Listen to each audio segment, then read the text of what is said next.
بسم اللہ الرحمن الرحیم والصلاة والسلام علی سید المرسلین والحمد للہ رب العالمین۔ آج ہم سورہ الغاشیہ کے دوسرے حصے کے بارے میں بات کریں گے۔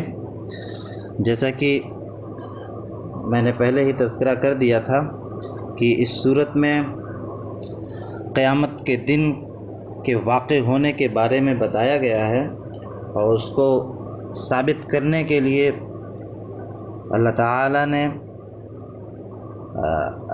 نے مختلف چیزوں کے ذریعے سمجھانے کی کوشش کی ہے، اور پھر اللہ تعالیٰ نے یہ بھی بتایا ہے کہ جو لوگ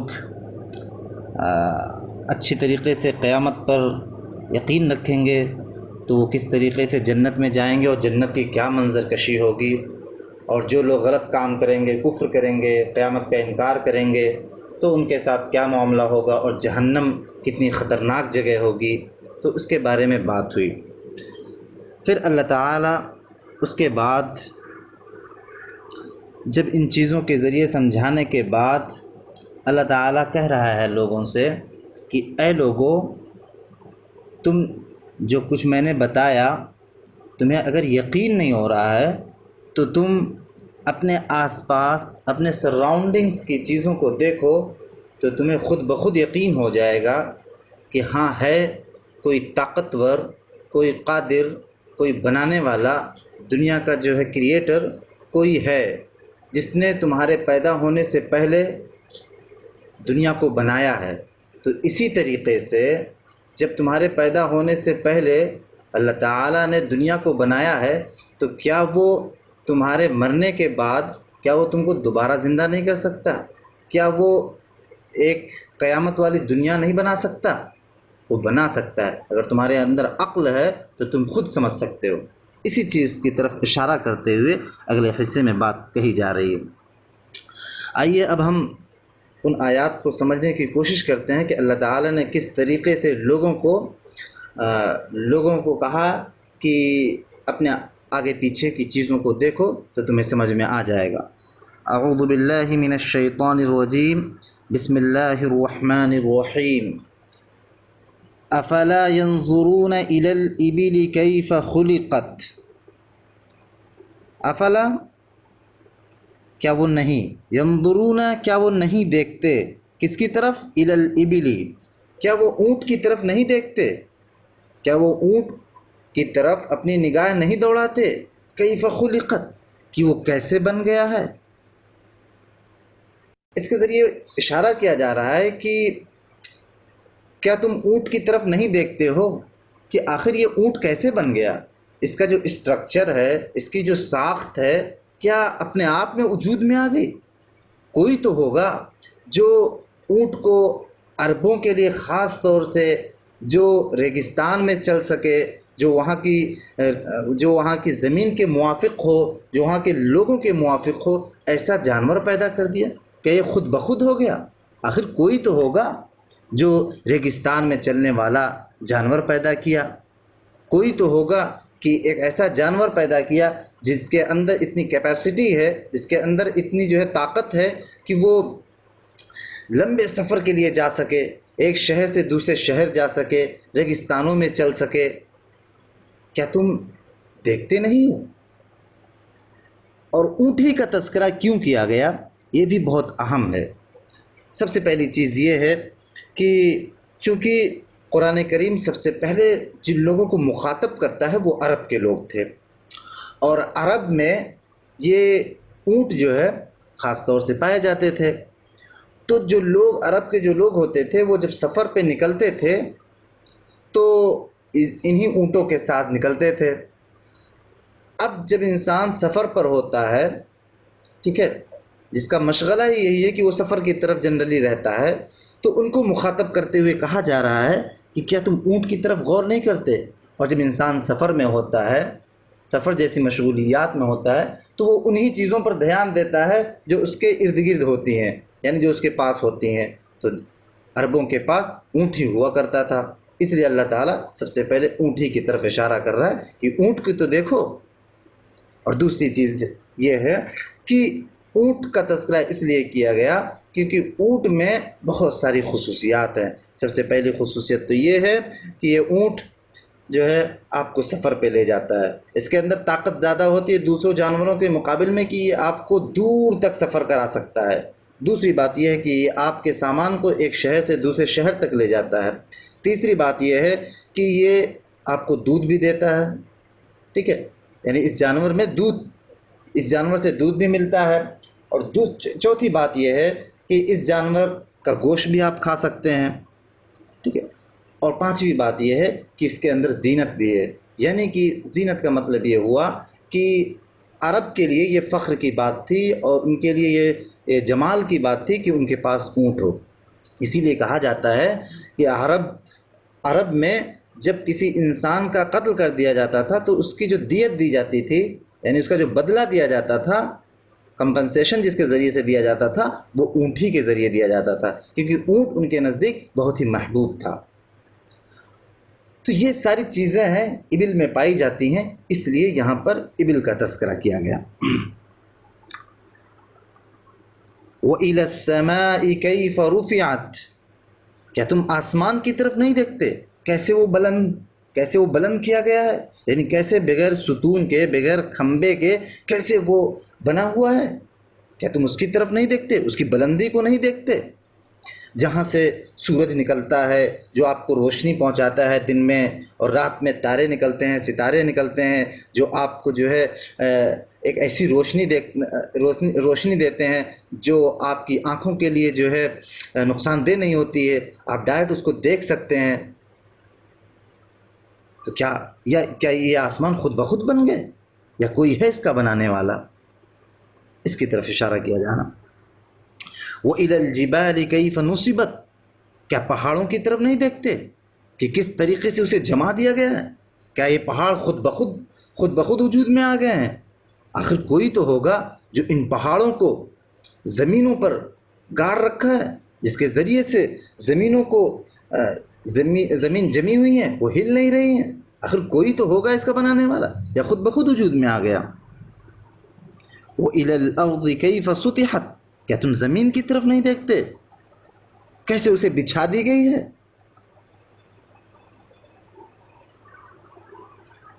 تو اللہ تعالیٰ آپ دیکھیے یہاں پر جن چیزوں کا تذکرہ کیا، یعنی اونٹ کا تذکرہ کیا، آسمان کا تذکرہ کیا، پہاڑوں کا تذکرہ کیا اور زمین کا تذکرہ کیا، تو اگر آپ ان چیزوں پر غور کریں گے تو آپ کو پتہ چلے گا ان چیزوں میں ایک مناسبت ہے، ان چیزوں میں ایک جو ہے کوہیرنس ہے۔ وہ یہ ہے کہ جیسا کہ میں نے تذکرہ کیا کہ عرب کا جو مشغلہ تھا، عرب کے لوگوں کا وہ سفر کا مشغلہ تھا۔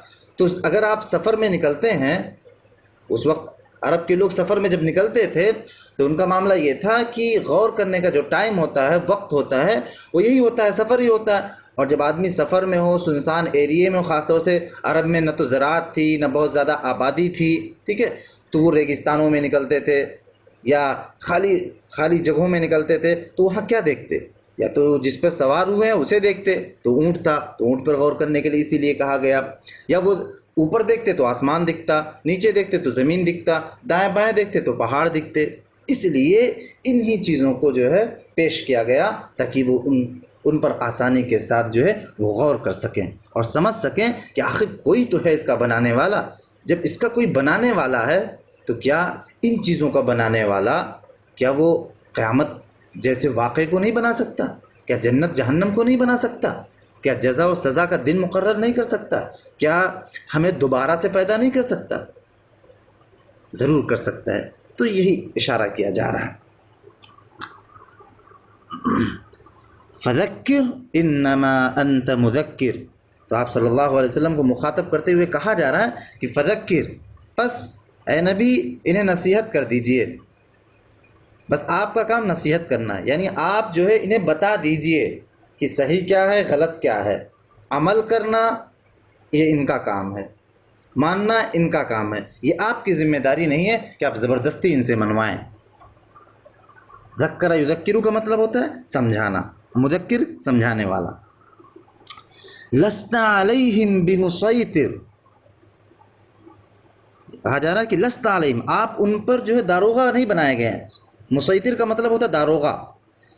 آپ ان پر داروغہ نہیں بنائے گئے ہیں۔ کیا مطلب؟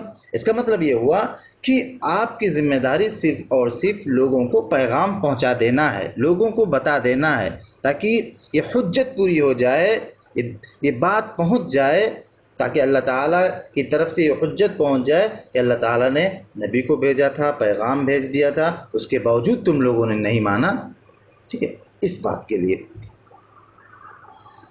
الا من تولی وکفر، البتہ جو شخص منہ موڑے گا اور انکار کرے گا، یعنی جو شخص ان باتوں کا انکار کرے گا، قیامت کے دن کا انکار کرے گا، یا آپ صلی اللہ علیہ وسلم کی باتیں جو ہے اس کا انکار کرے گا اور کفر کرے گا، یعنی منہ موڑ لے گا، یعنی اعراض کرے گا، سنے گا نہیں، یا بات سن کر ٹال دے گا یا اس کا انکار کر دے گا، فَيُعَذِّبُهُ اللَّهُ الْعَذَابَ الْأَكْبَرَ، تو اللہ تعالیٰ اس کو بھاری سزا دیں گے۔ عذب یعذب، سزا دینا، سخت سزا دینا، تو اللہ تعالیٰ اسے سخت سزا دیں گے۔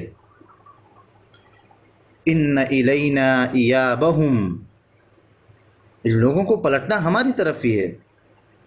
کیا مطلب؟ اس کا مطلب یہ ہے کہ آپ انہیں سمجھا دیجئے، اگر یہ نہیں مان رہے ہیں، نہیں سمجھ رہے ہیں، تو واپس تو انہیں آنا ہی ہے، یہ تو رسی ڈھیلی کر دی گئی ہے، باقی رسی تو ہمارے ہاتھ ہی میں ہے، آنا تو ایک دن انہیں ہمارے پاس ہی ہے۔ تو یہ اللہ تعالیٰ کہہ رہا ہے، یہ آپ کہتے ہیں واپس لوٹنا۔